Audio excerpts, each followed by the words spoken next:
the company, if they have large scale data, then they are looking at several frameworks like, the conventionally, most of the people leverage Apache Hadoop, which is most popular tool where it's leveraged for the storage. People can store large volumes of data on Apache Hadoop, and then they can process it by applying different data mining algorithms and extract the insights from that particular data. And some of the other companies, like as I was talking about, utilities and energy companies, they need a lot of data in real time. And they would need streaming engines that basically can capture the data from different places and then, get that data into the data warehousing. And then sometimes they have some IoT sensors on the industrial manufacturing plants, because I work for a client like that process all of this data from the IoT sensors and process into Apache Hadoop through Apache Spark or Apache Flink. A number of streaming engines are available out there. Even MapR has its own data platform. Again, when we are getting the data, right, so it's not always like we need to extract the same data over and over again. We need to be able to go for that change capture, because there is a data that came yesterday.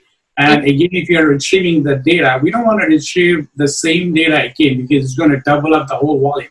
So we need to find a change between what has been transmitted yesterday versus what is transmitted this morning. Let's say meter reading units from electricity or somewhere we are getting the data sources from.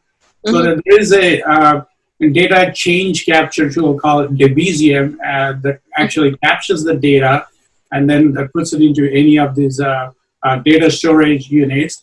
And there's also several other techniques to do this, because instead of putting in Apache Hadoop, which may not be faster because it's a disk-based system, so we can go to some of the in-memory computing platforms. So for example, SAP has HANA, which is a high-performance appliance analytical tool that processes data. It has a Guinness Book of World Records for handling largest big data analytics, where it has processed we're talking about like petabytes of data, not like something like terabytes of data. And again, if you're, you have several other tools for that purpose. Like for example, you have Hazelcast, and you also have GridGain, which is a in-memory computing platform. So all of these platforms, what they do is they keep all of the data on the memory instead of keeping it on the disk, because for getting the data from the disk, you have to make a round robin trip, and then you have to keep going.